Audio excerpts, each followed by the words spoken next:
2 Samuel chapter 7 and verse 18 में लिखा, Then went King David in and sat before the Lord, and he said, Who am I, Lord? What is my house that thou hast brought me hitherto? हे प्रभु जी, मैं कौन हूँ, मेरा घराना क्या है कि तूने मुझको यहाँ तक चलाया है. 2 సమూయేలు గ్రంథము 7వ అధ్యాయము 18వ వచనం. దావీదు రాజు లోపల ప్రవేశించి యెహోవా సన్నిధిని కూర్చుండి ఇలాగు మనవి చేసెను, నా ప్రభువా యెహోవా, ఇంతగా నీవు నన్ను హెచ్చించుటకు నేనెంతటి వాడను, నా కుటుంబము ఏ పాటిది, ఇంత హెచ్చుగా చేసిన. Verse 21. 21వ వచనం. For thy word's sake and according to thine own heart hast thou done all these things, great things, to make thy servant know them. నీ వాక్కును బట్టి నీ ఇష్టానుసారముగా ఈ ఘనకార్యములను జరిగించి నీ దాసుడనగు నాకు దీన్ని తెలియజేసితివి. తెలుగు में बड़ा पावरफुली उसको एक्सप्रेस किया गया. తెలుగులో చాలా మంచిగా మరి వివరించబడింది. నీ ఇష్టానుసారంగా చేసుకున్నా, జైసా తుజ్కో లగా వైసా తూనే కియా. నీ వాక్కును బట్టి నీ ఇష్టానుసారముగా ఈ ఘనకార్యములు జరిగించి. కుచ్ భీ కర్ సక్తా హై, ఆయన ఏదైనా చేయగలడు. జైసా ఉస్కా మన్ కర్తా వైసా కర్ సక్తా హై. ఆయనకి ఏది అనిపిస్తుందో అది ఆయన చేయగలడు. లేకిన్ ప్రేమ కర్నే కే బజాయ్ ఉస్నే కుచ్ భీ నహీ కియా. అయితే ప్రేమకు మించి ఆయన ఇంకేది కూడా చేయలేదు. కండెమ్ నహీ కియా, ఆయన శిక్షించలేదు. న్యాయ నహీ కియా, ఆయన తీర్పు తీర్చలేదు. డిస్పైజ్ నహీ కియా, ఆయన తృణీకరించలేదు. जो कोई मेरे पास आएगा मैं किसी को नहीं निकालूंगा. నా యొద్దకు వచ్చి వారిని నేను ఎంత మాత్రమును త్రోసివేయనని ఆయన చెప్తూ వచ్చినాడు. अपने मन के अनुसार मन मर्जी से कुछ भी कर सकता है, लेकिन प्रभु जी जब मेरे पास तो आया तो आपने कुछ भी नहीं किया, కేవలం अपना ప్రేమ को प्रकट किया. ప్రభా, నీ ఇష్టానుసారముగా నువ్వు ఏదైనా చేయగలిగిన సామర్థ్యం కలిగిన దేవుడవు. అయితే నా యొద్దకు వచ్చినప్పుడు నీవు నన్ను కేవలం ప్రేమించుట తప్ప ఇంకేది కూడా నువ్వు చేయలేదు. हमने उससे पहला प्रेम नहीं किया, लेकिन उसने हमसे पहला प्रेम किया. ప్రియులారా, మనం మొదటగా ఆయన మనం ప్రేమించలేదు, కానీ ఆయనే మనలను ప్రేమించినాడు. 23 వచనం 23వ వచనం. What one nation in the earth is like thy people, even like Israel, whom God went to redeem for a people to himself, and to make him a name, and to do for you great things and terrible for thy land before thy people, which thou redeemest to thee from Egypt, from the nations and their gods. 2 సమూయేలు గ్రంథము 7వ అధ్యాయము 23వ వచనం. నీకు జనులగుటకై వారిని నీవు విమోచించినట్లును, నీకు ఖ్యాతి కలుగునట్లును, నీ జనములను బట్టి నీ దేశమునకు భీకరమైన మహాకార్యములను చేయనట్లును, దేవుడవైన నీవు ఐగుప్తు దేశంలో నుండి ఆ జనుల వశములో నుండి వారి దేవతల వశములో నుండి నీవు విమోచించిన ఇశ్రాయేలునట్టి నీ జనము వంటి జనము లోకమునందు మరి ఎక్కడనున్నది. हमारे छुटकारे का रिडेम्पशन का एक उद्देश्य यहाँ पर बताया गया है. ప్రియులారా, మన విమోచనకు కలిగిన ఒక కారణము ఇక్కడ చెప్పబడుతూ ఉంటున్నది. God wanted to make a name for himself. That invisible God wanted to make a name for himself by redeeming us. हमको छुटकारा देने के बाद अदृश्य वो परमेश्वर अपनी ख्याति को, अपनी महिमा को प्रकट करना चाहता है. ఆ అదృశ్యుడైన దేవుడు మనల్ని విమోచించుట ద్వారా తన నామమునకు ఆయన ఖ్యాతి కలుగు చేసుకోవాలని నిర్ణయించినాడు. कितनी दुख की बात है. అయితే ఎంత దుఃఖకరమైన సంగతి. शब्दों से हम कहते रहे, लेकिन हमारा हृदय उसके प्रेम से अभी तक नहीं भरा है. ప్రియులారా, మాటలతో మనం చెప్పేవారంగా మాత్రమే ఉంటాం, కానీ మన హృదయాలు ఇంకనూ కూడా ఆయన యొక్క ప్రేమ చేత నింపబడలేదు. नहीं मालूम कितनों की आराधना को प्रभु ने आज सुखदायक सुगंध के समान ग्रहण किया है. నేటి దినాన ఎంతమంది ఆరాధనను దేవుడు ఇంపైన సువాసనగా ఆగ్రహించినాడో తెలియదు, కానీ क्या मेरा विवेक संतुष्ट है कि मैंने प्रभु को अपने दिल की आराधना चढ़ाया? మరి నా హృదయపూర్వక ఆరాధనను నేను దేవునికి అర్పించినానని మీ యొక్క మనసుల్లో మీరు గ్రహిస్తూ ఉంటున్నారా? मिट्टी को जैसा कुम्हार रौंदता है, वो विचार मैंने सुना. మరి మట్టిని ఒక కుమ్మరి ఏ రీతిగా తొక్కుతాడో ఆ యొక్క తలంపు నేను విన్నాను. आपको मालूम है मिट्टी को रौंदने से क्या होता है? మీకు తెలుసా మట్టిని తొక్కుడు ద్వారా ఏం జరుగుతుందో?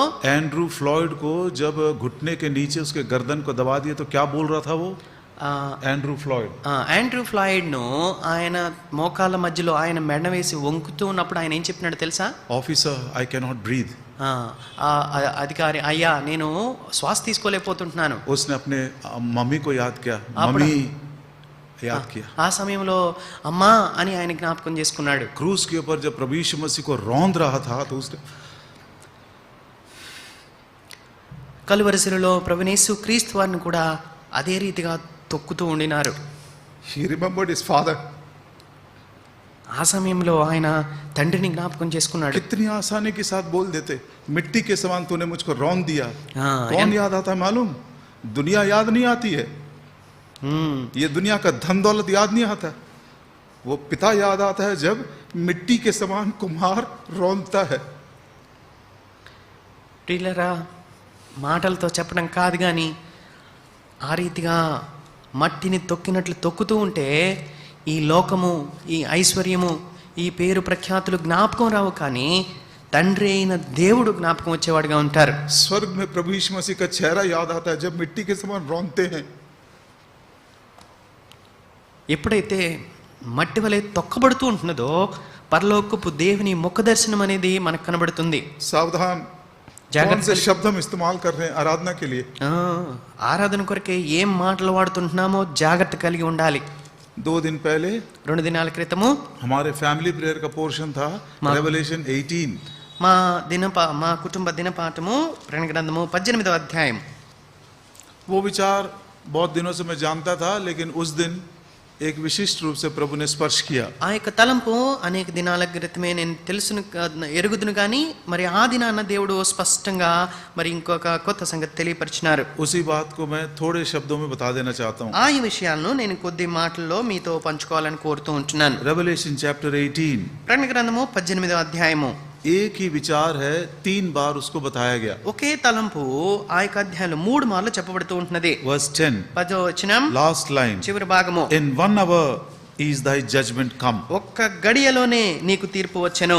Verse 17, 17వ వచనం, in 1 hour so great riches is come to naught. ఒక్క 18వ వచనం, 17. 17వ వచనం, In 1 hour so great riches is come to naught. మనకి 16వ వచనం చివరి భాగంలో ఉంటుంది, ఇంత ఐశ్వర్యము ఒక్క గడియలోనే పాడైపోయేనే. Verse 19, last line, 19వ వచనం యొక్క చివరి భాగము, in 1 hour is she made desolate. అది ఒక్క గడియలోనే పాడైపోయేను.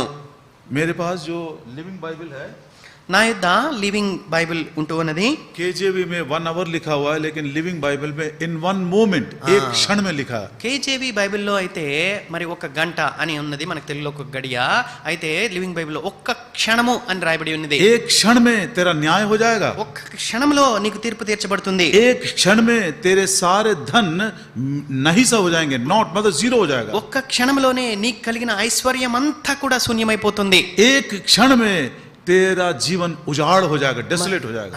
ఒక్క క్షణంలోనే నీ యొక్క జీవితం అంతా కూడా నశించిపోతుంది. ऐसा प्रेम करने वाला प्रभु అలాంటి ప్రేమించే దేవుడు ये काम भी कर सकता है। ఈ పనిని కూడా చేయగలడు.